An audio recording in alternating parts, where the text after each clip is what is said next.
If you have aches and pains in your hips and your knees, then most people probably tell you, well, you should do squats to strengthen your hips and knees. But what most people don't realize is when you're in a lot of pain, you need moves that are even easier than a simple sit to stand in order to strengthen these muscles. But the good news is today I'm gonna give you 3 beginner exercises to strengthen your hips and knees. So give them a shot, okay?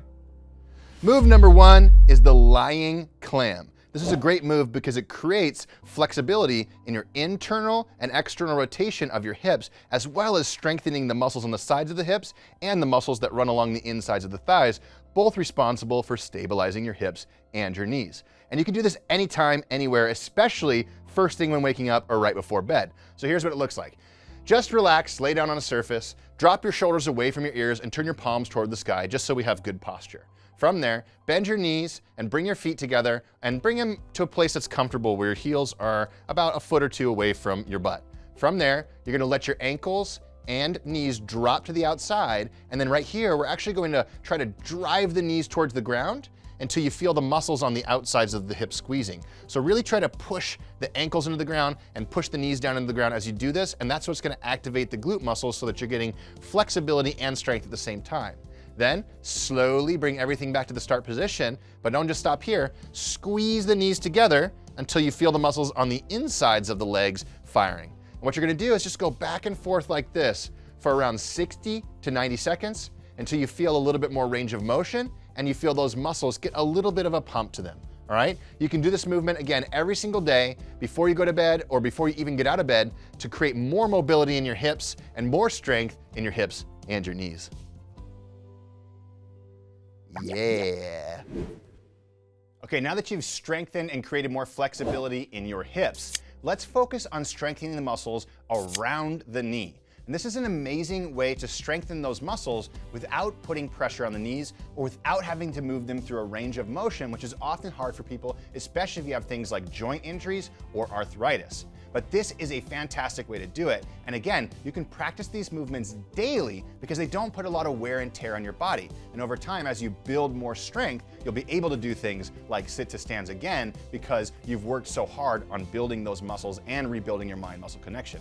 This move is called a one-leg seated heel push. So whenever you're sitting in a chair, if you want to strengthen your quads and strengthen your hips, what you're going to do is stick one leg forward like this and lift your toes towards your nose. That's gonna fire this muscle right here, which can help stabilize this knee. On this leg, what you're gonna do is lift your toes to your nose as well, but you're gonna push that heel down into the ground. The way I imagine this is I almost imagine like I'm trying to tip this chair over backwards or push it backwards by pushing my heel down and forward into the ground. When you do this, you're gonna feel these muscles right here, your quads firing, which when your quads are strong, often creates a strong, healthy knee. For a lot of people, we end up losing our strength in our quads. So hold this tension, pushing the foot down and forward for about 2-3 seconds and then relax. And then lift the toes towards the nose, push down, hold for 2 or 3 seconds, you'll feel that muscle fire, and then relax. And you can repeat this for as many repetitions as it takes to start feeling a little bit of fatigue in those muscles. Again, this is not a movement where we want to go to failure.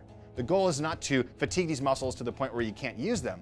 The goal is to build a stronger mind-muscle connection with these muscles so that they strengthen your knees when you start to do things like standing up from a chair or walking up and down a flight of stairs, all right? Once you've done this on one side, make sure you switch sides, lift your toes towards your nose, and then drive that heel down into the ground.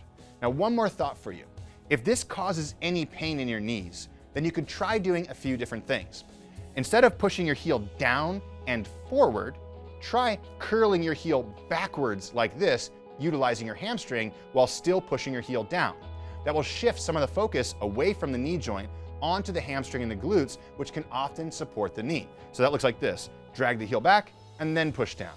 That's going to create quad, hamstring, and glute all at the same time, which often reduces the pain. Another thing to focus on is which direction is your knee pointing relative to your toes.